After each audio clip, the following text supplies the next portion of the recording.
Okay, shalom uvracha to all. Thank you for joining us as we jump back into our series on Sichos HaRan on this very challenging day. In these very challenging times, we first hope that everybody is okay and safe and that everybody's family is well, and Hashem should protect Klal Yisrael in the merit of our learning.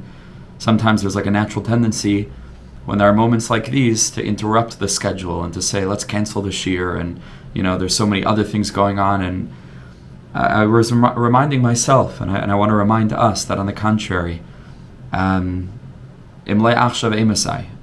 now's not the time for more learning, if now's not the time for more getting together, for more strengthening ourselves and each other with the words of the tzaddikim and words of Emunah, when is? So in the merit of our learning, we should hear good news, and we believe that what we're experiencing now is part of a much broader story that really already began about 3 years ago now. And with the 2020 vision of retrospect, looking back, we can see how Hashem has a plan here that's well beyond anything that any of us can imagine. On October 8th, 2023, I don't think anybody could have imagined the destruction of Hezbollah in the north, Hamas in the south, the fall of Syria, and a direct attack on Iran. These things would be impossible for us to imagine. They were so distant from the reality on the ground on October 8th. And here we are. And we believe that, we're just witnessing the very beginning of Be'ezras Hashem, something that will lead to a reality where the radical extremists of every kind have a downfall, and peaceful people, and people with love in their hearts, and people who really care for life and for turning this world into a vessel for the presence of Hashem, that those people should be strengthened, and that Be'ezras Hashem, this is just part of that process to bring us to a reality of Bayomahu Yeh Hashem Echad U'Shmai Echad, with the coming of Mashiach and the building of the third Beis HaMikdash. May it be speedily and in our days, and until then we hold on strong, we hold on tight with Emunah, we hold on to each other, and we give each other strength. And Amanetzach Lo Mefachet, we're an eternal people, and we know that what we're going through now is just it's part of the journey, and it's particularly difficult, and these are extremely painful and challenging times. And Hashem should give us all the strength and the fortitude to hold on tight and not to lose sight of the bigger picture, and to remember that really it's not about any of us individually or our families, but there's something much bigger happening here. Like Mordechai told Esther, if you choose to be silent at this time, the salvation will come from somewhere else, because HaKadosh Baruch Hu's covenant is not necessarily with any of us individually, because we don't have an individual identity in that covenantal sense, even though we all have a personal relationship with Hashem. But HaKadosh Baruch Hu's covenant is with the nation, is with Knesset Yisrael, is with the collective. And no matter what happens to individuals, and Hashem should protect all individuals, ultimately, our spirit, our collective spirit of Netzach Yisrael, of the eternal spirit of the Jewish nation, will make it in the end, Be'ezras Hashem. And once I'm mentioning Purim, I think that what's going on now bears striking resemblance to the archetypal macrocosm of the Purim story, of exactly what happened there with the same players, with Persia, Iran, a threat of genocide and annihilation. And Be'ezras Hashem, it should come upon that regime what they it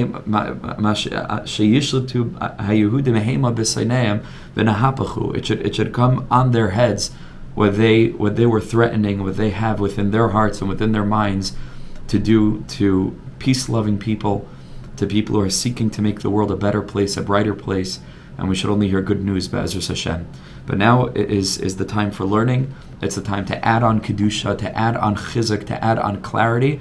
And this is what we're trying to do, B'siyata D'Shmaya, as we continue our series in Sichos HaRan. So as always, let me share my screen. And let's jump into the sources that we have together with Hashem's help. So here we see Sichos HaRan, Kuf Mem Vav, and we're up to the part of Sichos HaRan where we're going through various lessons in Likutei Moharan and giving the anecdotal background or giving some deeper layers of understanding that are not in the lessons as they're printed in the Sefer, but are very important for us to be able to understand both the context out of which those lessons were taught and as well as additional information within the teachings themselves. And here we begin. So here Reb Nosson says, Shayach laHaTorah Kashya. The following Sicha is relevant to the Torah that begins Kashya Rosh Tevis Shema Hashem Koili Ekra. That Kashya, when a person has a question, a person has a doubt and Emunah, there are things that are difficult for a person to understand. Rabbi Nachman reveals that word Kashya is an acronym for the words Shema Havaya, Shema Hashem Koili Ekra. HaKadosh Baruch Hu, hear the voice that calls out to you. And Rabbi Nachman explains over there that when a person has a doubt in Emunah, when a person is having a hard time believing in Hashem, and there's an internal pang of a feeling of sadness and a feeling of disconnect as a result of a person knowing that their Emunah is weak, and they feel inside of them something rising up, a kol d'mamadaka, a thin, still voice that's crying out for closeness to Hashem, that wants very much to believe in Hashem, that knows beyond all of its intellectual considerations or its emotional perception, whatever a person's experiencing or feeling, that there's nothing truer than this reality. That Hashem Elokeichem emes, v'nasan lanu teiras emes, titan emes liYaakov. This is the truth. But they're having a hard time connecting to it. So Rabbi Nachman says, Shema Hashem Koili Ekra. The way to get out of kashyas in Emunah, the way to resolve our challenges to faith, is by calling out to Hashem. Something similar to what we said a couple of sichos ago, maybe last week or 2 weeks ago, when we spoke about diburim, words, and channeling difficult conflicts into conversation that can sweeten them through sweetened gevura. If you remember, we learned that. So Shema Hashem Koili Ekra, this resolves the kashya. Koidim Tevas, and Reb Nosson says, should be interjected. V'al kol panim Hashem Yisbarach shemea koilo shezeh Yishu asay. Rabbi Nachman said in that lesson that at the very least Hashem will hear the person's prayer, and Hashem will give that person chizuk. Hashem will give that person strength and encourage that person in their faith. But Reb Nosson says, Shenirli shechasu sham. There's some words that are missing there, because the Rebbe didn't clarify in what way Hashem answering that person will resolve the questions that the person has. In what way is it true that a person who calls out koili ekra, call, and koil, right? A lot of times English and Hebrew words coalesce, because Hebrew is really at the core of the universal language that all people spoke before Migdal Bavel, and so the word in English call can be seen as a derivative of the word koil. Shema Hashem koili ekra, when we call out to Hashem, that somehow that resolves the doubt that a person has. How does that work? So via Ikar Reb Nosson explains, because this, that a person feels so sad that they're not strong enough in their Emunah, and they feel that they're becoming more and more distant from Hashem. Hashem is becoming less and less, chas v'shalom, a presence in their lives. And because of that experience, they want to call out to Hashem and say, Hashem, I'm so distant from you. Says Reb Nosson, that call, that sa'aka, that cry, is itself Emunah.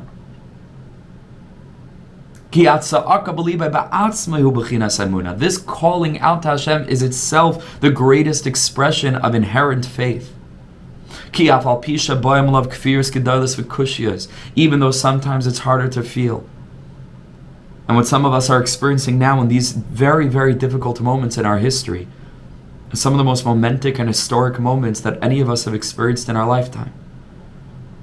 Sometimes it becomes difficult. We say, Hine lo yanav lo yishan shomer Yisrael, and 22 people have been murdered in their homes over the past 3 nights. And these are questions in Emunah. When tragedy strikes, especially because collectively on a national level, Israelis, and by extension all of Klal Yisrael, have become used to this in such a thing where we're attacked and we're protected. And then all of a sudden, the protection is not as impenetrable as we believed it to be. And our confidence is shaken. And inside we have this experience of kfiris, gedolos, kushiyas, questions on Hashem, feeling that Hashem is distant, or more distant than we thought He might be. Im kol zeh, says the Rebbe, and says Reb Nosson explaining, when a person feels a pain in their heart, knowing that there's a level of Emunah that could strengthen us even in times like these, that can give us the ability to say, Rabbis machshavas belev ish, we have lots of our own thoughts and considerations. Va'atzas Hashem hisako. We don't know how. Like I opened the shiur, we don't always see it in the present moment. But if we've learned anything of the last 3 years, there's a process in motion. There are dominoes that are falling that we cannot even begin to imagine. And this is another step. And these things are unfolding literally day by day. No one knows what's going to be. No one on the planet knows what's going to be the next week, there are things that no one could have predicted. Hashem knows. But we are distant from that. And we're not feeling that strength inside of us. Im kol zeh, says Reb Nosson, Rabbi Nachman, we can strengthen ourselves by allowing ourselves to settle into this pocket of faith that's causing us to reach out to HaKadosh Baruch Hu. At the very least, but the person's calling out, even though they feel so distant. But at the very same time, like the Pele Yayitz writes, a Jew runs away from Hashem. Where should a Jew run away to? He says we need to run away from Hashem to Hashem, because there's nowhere else to go. Anachnu ma'amina b'nei ma'amina. Even though we can't understand Hashem. And Hashem's thoughts are not our thoughts. And He has His own considerations, and He has His own vision, which is all taiv, it's all good, but sometimes in ways that we can't even appreciate. Maybe not in this lifetime. Maybe not in any lifetime. Maybe only at that period of time where the pasuk tells us, then our mouths will fill with laughter. There will be laughter on that final day. But like Rabbi Nachman says in Likutei Moharan that we're learning in the mornings with the Chevra, Likutei Moharan Torah Chaf Aleph, Yoshev B'Shamayim Yischak. By us, it's the Yom Acharon that we're going to laugh. But by Hashem, it says Yoshev B'Shamayim Yischak. Yoshev is in present tense. HaKadosh Baruch Hu is already in some very, very high place, is already laughing. And it's impossible for us to even understand. What are you talking about? Hashem is laughing. Jews are in pain. And Ima Enochi B'Tzara, the Shechina is in pain. B'chol Tzaraisam Lo Tzar. The Shechina cries with us. The Shechina is in Galus with us. What does it mean? Yoshev Hashemayim Yischak. What does it mean that Hashem, as He sits right now in the present, HaKadosh Baruch Hu is laughing? What does it mean? Oiz v'chedva b'mekaymai. There's rejoicing in the place where HaKadosh Baruch Hu is. La yagur chara, la yagur b'megur chara. There's nothing evil. But from HaKadosh Baruch Hu, nothing evil comes forth. How do you reconcile these two realities? This is Emunah. This is the Emunah that's somewhere deep, deep, deep, deep in the system, beyond time, beyond space, somewhere, there's a clarity that none of us are privy to. That we're not supposed to be privy to, because Hashem wants us to daven, and Hashem wants us to feel the pain of another Jew, and Hashem wants us to try as best as we can to be there for others. And there are so many people to be there for now. People in Eretz Yisrael, people stuck outside of Eretz Yisrael. How many people do we know? Young families, the husbands are not able to get back to their wives and their children, and the mothers are left alone in Eretz Yisrael to rush with the kids 5 times a day to the bomb shelter and to comfort their children, and they themselves need comforting. There's so much that we could do.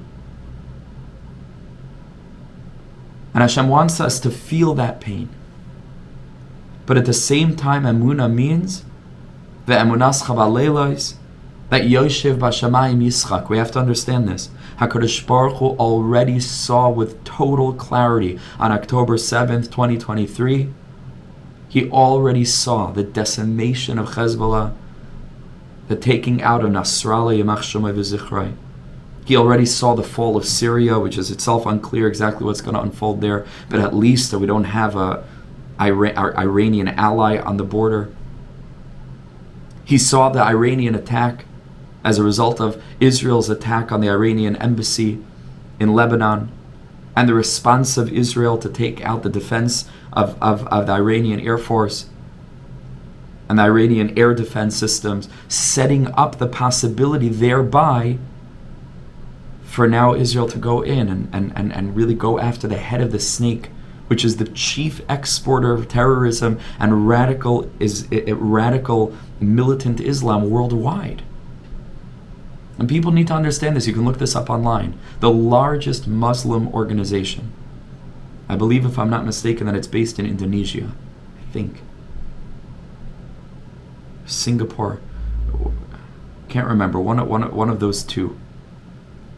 It's the largest Muslim organization. It has the most adherents and they are sworn to peace. They are sworn to moderate Islam. They're open, they're syncretic, they take different parts from all different faiths. They have the largest contingency of Muslims. Nobody hears about them because it's the radicals that make the most noise and everybody else is afraid of them. And who knows, if we don't take out the head of the snake, maybe, and this is what I'm davening for my whole life, that Yishmael and Yisrael, these two cousins, could get together, because we're natural allies. We're really natural partners. We're cousins. And so many of our sensitivities in terms of morality and so many other areas and purity and holiness and prayer are so aligned. Don't forget that the halacha that tells us the way that we put on our talis in the morning is ka'atifas ha'yishme'elim. It's a very, very deep thing. That means that in our own tradition, prior to prayer, or Rav Nassan explains this in Likutei Halachas, we have to put on the talis like the Muslims do, ka'atifas yishme'elim. Because there's a deep synergy from the standpoint of prayer and faith that's very deep there. That the Rambam says there's no faith that's purer than the faith of the Muslims from the standpoint of their pure monotheism, unlike the Christians, obviously. But in order to even begin to dream of a world where there could be peace, we need to take care of the extremists. And so HaKadosh Baruch Hu already saw on October 8th the unfolding in a way that none of us could have foretold. Nobody. I don't even think, the Israeli intelligence, I'm not sure how much is in their control, how much is out of their control. Nothing's really in their control. But how much is calculated and how much they can see and foretell, who knows? But Hashem knew. And even now, in these difficult moments, HaKadosh Baruch Hu is Yoshev Bashamayim Yitzchak, because HaKadosh Baruch Hu sees. And we don't see. And we're not supposed to see. And Hashem wants that we should daven, and Hashem wants, again, that we should do our best to roll up our sleeves and to do what we can to help our brothers and sisters. But at the same time, we have to have deep in our heart and deep in our soul the Emunah Chabaleilos. It's specifically in the dark moments. Yesh lanu Avinu Shabashamayim. HaKadosh Baruch Hu is running this show. HaKadosh Baruch Hu is the captain of the ship, and we are so close, so close to the triggering of cataclysmic events that will lead to the great revelation that all of us are davening for. We're in the final chapters. But sometimes it doesn't feel that way. Sometimes we're beset upon by kfiras, gedolos, kushiyos. But says Rav Nassan, at the end of the day, we feel, even though it's very hard to access, but we feel HaKadosh Baruch Hu is with us. We should strengthen ourselves by reminding us we still have that spark of holiness inside, because if it wasn't there, we wouldn't feel anything. We would just, we would just ditch the whole thing and leave. And it wouldn't be a conflict, a struggle. We wouldn't struggle with faith. We would just not have it. But we struggle with faith. We grapple with faith. And if we're angry, but we're angry at the Hashem that we still believe in, even if in this moment we can't grasp it, and we react naturally with a feeling of anger and frustration. But the Emunah is there. Anachnu ma'amin b'nei ma'aminim, what the Balatanya calls the Ava Mesuseres, the hidden, inherent, inborn love that's deep in the heart of this people. That once again we find ourselves forced to come together as a nation. And when we come together as a nation, all of a sudden, the ideological walls dissolve, and what bubbles up from deep, deep under the surface of this people is Emunah. Across the board, Emunah. There was just a clip of Yair Lapid going around. It's not necessarily happens to be my cousin also, but that's a side story. We would come from Rav Shmuelka Salish, or also we're a few generations separated. But not the most likely individual to hear the name of Hashem on his lips. And just last night, apparently there was a missile, one of the missiles that hit Tel Aviv. And his grandchildren were in the Mamad, they were in the bomb shelter, the protected room. And there was a video of him standing in his granddaughter's room with a huge shard of glass that fell onto her pillow. A gigantic shard of glass. And he was doing a video to try to communicate to people, and if there's anybody listening in from Eretz Yisrael, obviously you'll all take this very seriously. And it's not a joke. He was trying to promote this, that people need to take it seriously and go into the mamad and not try to be a hero and go outside and take videos. Go into the mamad. And he said, and he used these words, he said, Tehillah La'el. He said, praise, thank God. His granddaughter, her head would have been on that pillow. These experiences squeeze out our emunah. This is why Klal Yisrael are likened to grapes. We've squeezed and we produce this wine. And this is what's happening now. And this is going to give us, in Eretz Yisrael, a tremendous boost. And it has to be a boost of love. And it has to be a boost of supporting each other. And that's what we're seeing. That's the videos that are coming out. In addition to all of the pain and all the difficulties, which are less likely to be videoed and sent around. But we need the boost in morale. But in moments like these, our emunah, our natural emunah, our nitzitz of emunah is there. Because if chas v'shalom it would be true that a person's lost their faith, then they wouldn't be crying out in any sense, whether begging Hashem for help, or begging Hashem that I should still maintain faith, or being angry at Hashem, or communicating with Hashem in any way, shape, or form, because there's no Hashem and you carry on. Chas v'shalom, klal Yaloi hayetzai klal. Nimtza shetza'aka ba'atzmo b'chinas emunah v'aven zeh. And so we have emunah deep, deep, buried deep inside of us. It's our natural status quo as a people.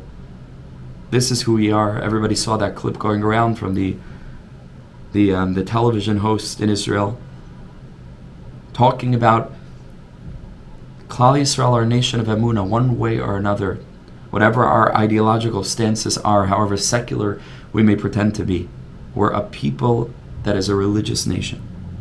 Our story is bound up with these religious sentiments, and with the Jewish journey throughout history having been carried every step by the Echad Yachad Miyuchad,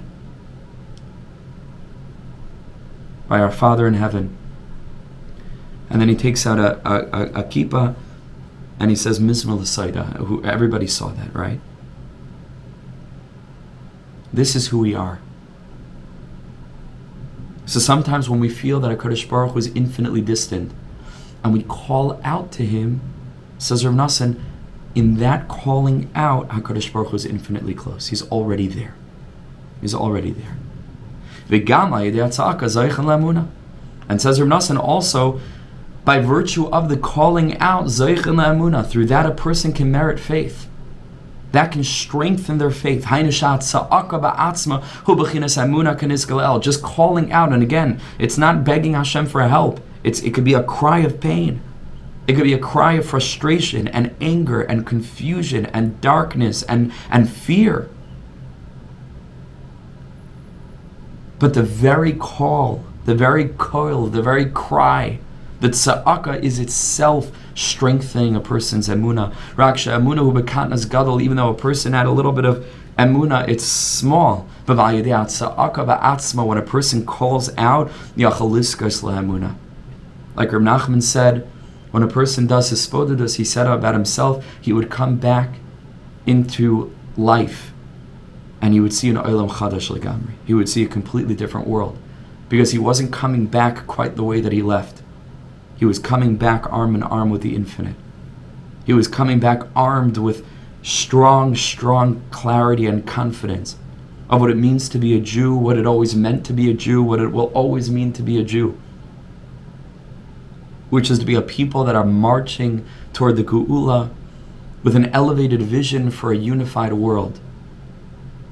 And it's very dangerous, and I said this on probably October 10th in a shiur that I gave, and I'll reiterate it now. It's very, very dangerous to allow for moments like these,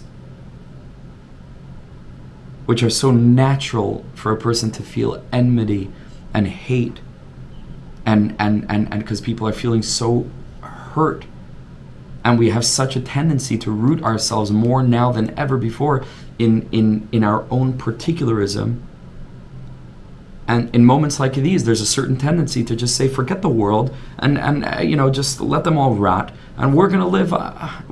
Let us live in peace the way that we need to live. There's a certain protective mechanism that's very natural to protect one's own, and therefore I have to remind myself and ourselves that the only reason that we desire to be protected, meaning the only reason that there's any Jew alive on this planet at all in the first place, and why it's important for us to stay here, is because we have a universal mission. That's the only reason we're alive. That's what it means to be a Jew. That is our identity, not a state of Israel, not nationalism, not a religion, not anything. We're here because Hashem entrusted in us and into our hands the mission to reveal in this world, to the extent that we can, on a personal and collective level, the most glorious, expansive visions of the Nevi'im. La'avdei Shechem Echad, when the whole world joins together to serve the God that is not our God, but is the God of all people.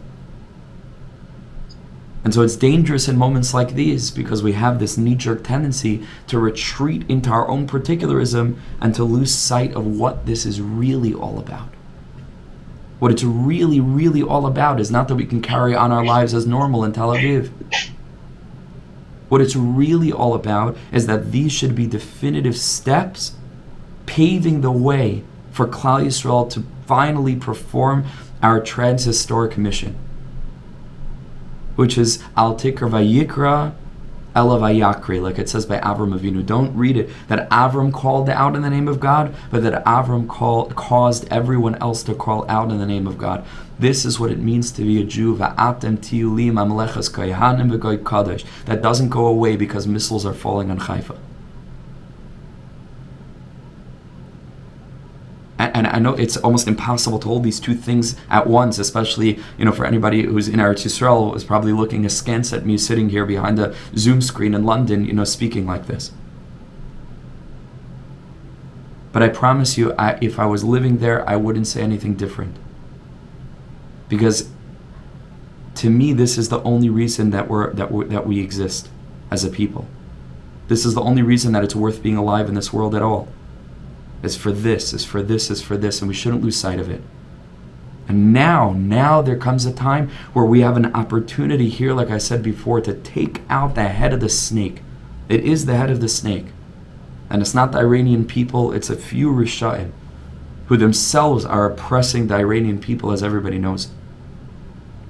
To take them out for the purpose, not again of our own safety and security, but because we have a job to do in the world, and we have to take the klippas out of the way so that we can finally share our vision, our love, our spirit, our truth, our gentleness,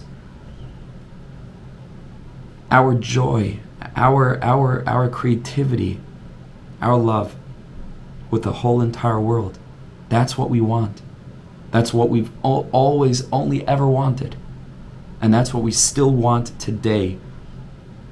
Even as we hunker down together as a nation and give each other strength, and we can't be thinking about almost anything else because there's so many immediate issues to be dealt with in the moment that require us to sort of put everything else on the back burner, which is completely understandable, but not chas v'shalom that in these moments should we continue to develop attitudes that run contrary to that grander perspective.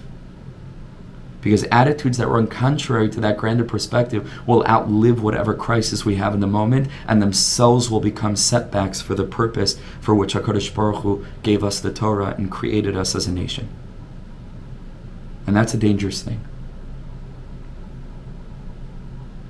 So these are the moments. These are the moments of faith. These are the moments of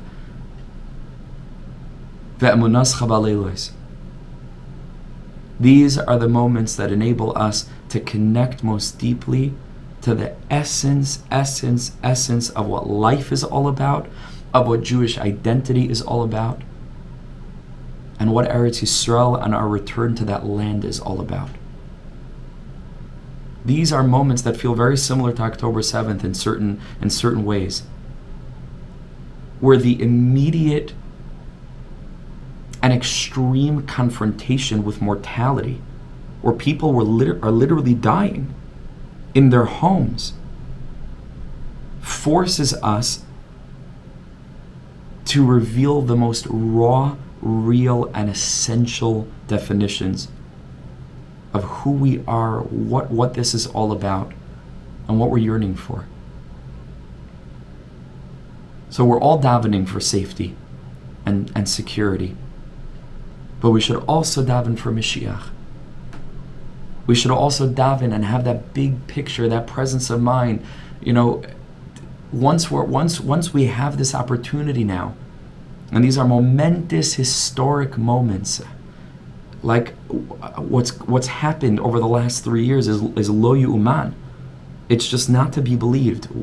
Hashem is doing something here. In a few years, we'll turn back, and hopefully it won't be that long. Hopefully a few months, a few weeks, a few days. We'll look back and see this, and then Az Yoimur Bagoyim Higdal Hashem Lasas Emele. They're going to be able to say on their own, how could anybody not see it? Unless a person is willfully blind. Look at how God is taking care of this people. I mean, it doesn't make sense. This state is the size of New Jersey. So it doesn't make sense. I saw in the news, at least according to Israeli reports now, they've accomplished air superiority in 48 hours, what Russia couldn't accomplish in Ukraine in 3 years. It doesn't make sense. It's a lo yuman. Higdil Hashem lasasim ele, mikalelcha arur. Those who curse you will be cursed. Mevarchecha baruch. This is part of the great unfolding. This is part of the revelation, where people can see Ki imanu kel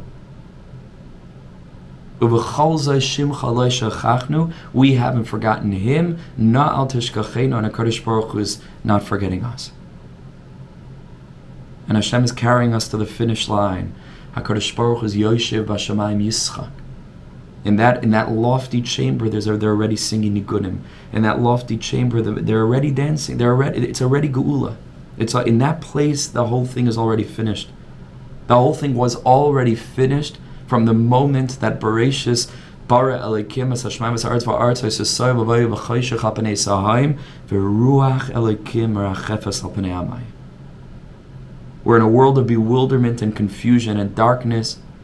The Spirit of God is hovering over the face of the waters, and the Medrash tells us, what is that Ruach? Da Rucha de Mashiach. That's already the Ruach of Mashiach. That's already present long before any of this fell apart. And here, Ani Rishon, that was in the beginning, Vani Achron. Here we are. We've made it. We made it to the end of history. Banu ad Soif Kol HaDoros, as Rav Nosson says in Likutei Tfilos, we've arrived at the end of all generations, V'aidenu imach. And we're still with Hashem. And let us also still be with our sensitivity, with our breadth of vision, with our yearning, our deepest yearning. Again, not for our own protection, but the capacity and ability for us to finally do our role, which is on behalf of the Umas Ha'olam Ki Beisi Beis Tefila Yikari L'chol Ha'amim. That vision should be on our mind the whole world, the whole time, no matter what happens. Not to disengage, not to lose hope.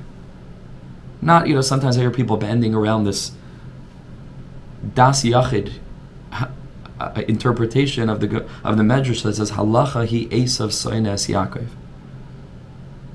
Most Mefarshim learn that that's just talking about Esav, the guy, and Yaakov, the people, Esav and Yaakov. All of a sudden it became this defeatist attitude that there's no way that we can ever get along with anybody because halacha hi, it's a rule, they hate us, no matter what they hate us. In my opinion, there's something Amalekian about that.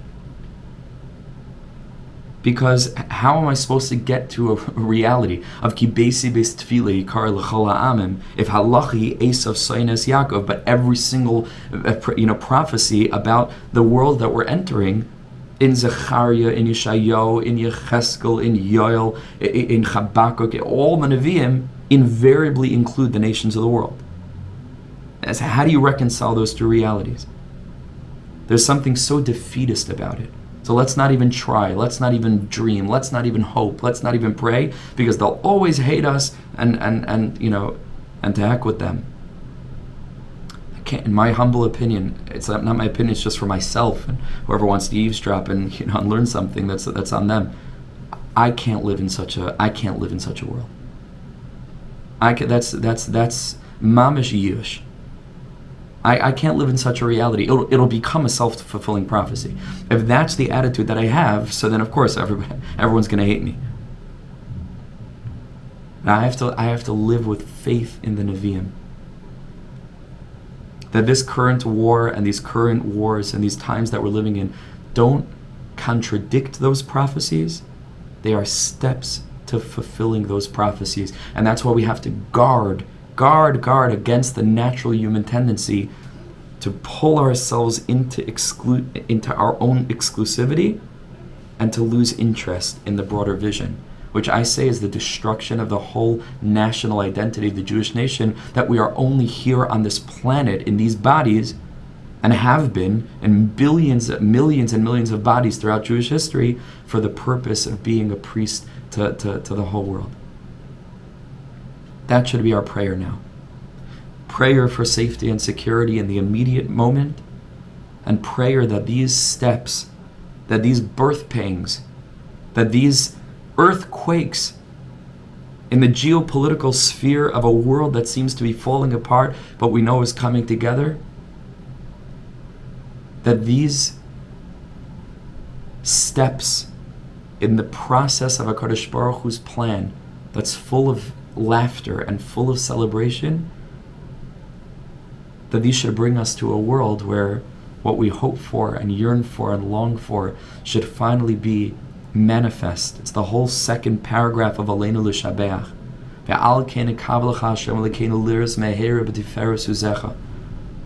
La'afnos elecha kol rishei aretz, that everyone should turn to you.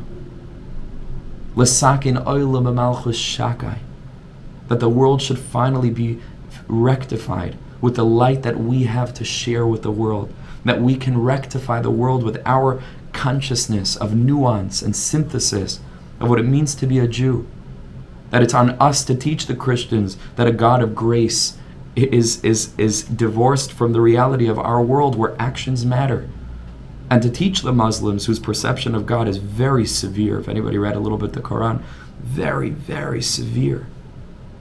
That there's gevura, sure, but there's also chesed. and to teach the Christians. There's chesed, sure, but there's also gevura. That's where Klal Yisrael are. That's where we sit historically. Between Avram and Yitzchak is Yaakov. Between Yishmael and Esav is Yaakov.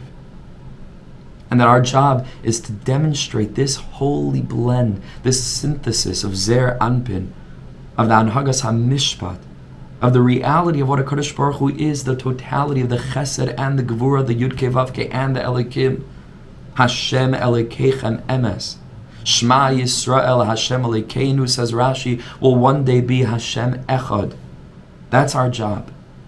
Yikablu chulam es al malchusecha. When every person on this planet will join with us in recognizing the source for our collective Tselem Elokim. B'chol b'nei basi yikru b'shmecha.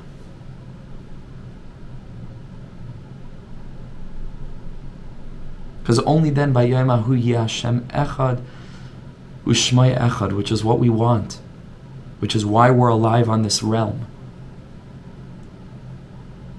is that we should all do our bit to make this a reality. And I believe that things are happening, processes are in motion that will bring the world to that place. But if in the process we lose touch with this imperative, and as a result of the threat, and as a result of the pain, and as a result of the ridicule on the world stage, and the anti-Jewish sentiments that all of us have experienced to one degree or another, that causes us to lose hope, that causes us to lose faith, that this is even possible because halacha hi Esav soinas Yaakov. So then even if we win all the wars, but we lost, because we lost the foundation for what it means to be Jewish in the first place, which is a connection to the Torah, which is for the purpose of enabling us to live lives of such expansive consciousness and connection that out of a love for every human being, we should somehow find a way to shine that light to the world. So we have to hold on to these two realities right now. Emunah, Emunah, Emunah. Yosheb HaShamayim Yitzchak. Hashem is in that place. He sees the big picture, and we are heading rapidly to a time when Vatischakli, we're going to join in that laughter. Because right now it's an inside joke. But we're getting to a point where we are going to be able to see it. Let it be today. Let it be tomorrow, mamish. Let it be soon. But along the journey, we have to still hold tight to what it means to be a Yid. And not to compromise one iota in our universal vision and our hope and our dream. Because Hashem knows what He's doing. And Yesh L'Sfina, there's a captain to this ship. And we're heading home. We're heading home. We're heading home to a world that in the aspect of Ani Achroin reflects the Ani Rishon. To a Gan Eden that's Koydem Achet, to a world that's really filled with goodness. To paradise. And I know it seems so far away from it. It's crazy to even speak this language. What are you even talking about? There are missiles falling down on Tel Aviv. Precisely now we have to dig deep, deep, deep into that belief. Because these are steps in a process that are leading to that reality. And we have to anchor ourselves in the prophetic visions now more than ever. Hashem should bless us, but as Hashem, we're going to stop the shiur now just because I had more text prepared today, ironically, than any other shiur that I've given. I thought we were just going to read through all this very quickly. But apparently this was not to be, and HaKadosh Baruch Hu apparently wants that we should just be mechazik ourselves in this inyan now, to hold on tight, and no matter what we're feeling, every feeling is welcome, every feeling is normal. Unprecedented times make unprecedented feelings normal. But to realize, now more than ever, to try to unearth and discover that natural emunah tivus inside. That it itself is what is manifesting and sometimes feeling angry and feeling alone and feeling confused and bewildered, and to use that as a portal back into strengthening and expanding our minds with the realization that HaKadosh Baruch Hu is not abandoning us. HaKadosh Baruch Hu is guiding us step by step by step by step. And again, I was just a little bit outlining some of the steps that we can reverse engineer from where we are now, looking back to October 7th, that if the past 3 years have shown us anything, it's that we don't know anything. We have no idea what Hashem has in store. But be'ezras Hashem, it should all lead to v'haviyaysim al har kadshi, v'simachtem v'beis tfilasi, aloseim v'zevcheim, l'ratzan al mizbechi, ki beisi beis tfili yikare, l'chala amim. We should only hear good news, everybody should stay safe, and be'ezras Hashem, we should be able to greet Mashiach Tzidkenu together, b'karv mamesh b'mher b'yameinu, amidst good health and happiness, with the binyan bayis shlishi b'mher b'yameinu, amen v'amen, b'siyata d'shmaya. Okay. Chazak v'yamatz Yidden, thank you for joining us, for joining me, giving us the ability to sit together and be mischazik together. I needed that, and we should only hear good news. Ezra Hashem. Okay, Chazak v'yamatz. All the best. Only good things. Ani haben v'yata ha'av shali שכל כך אוהב אותי האב שלי מלך חי וקיים על כל נשימה שאני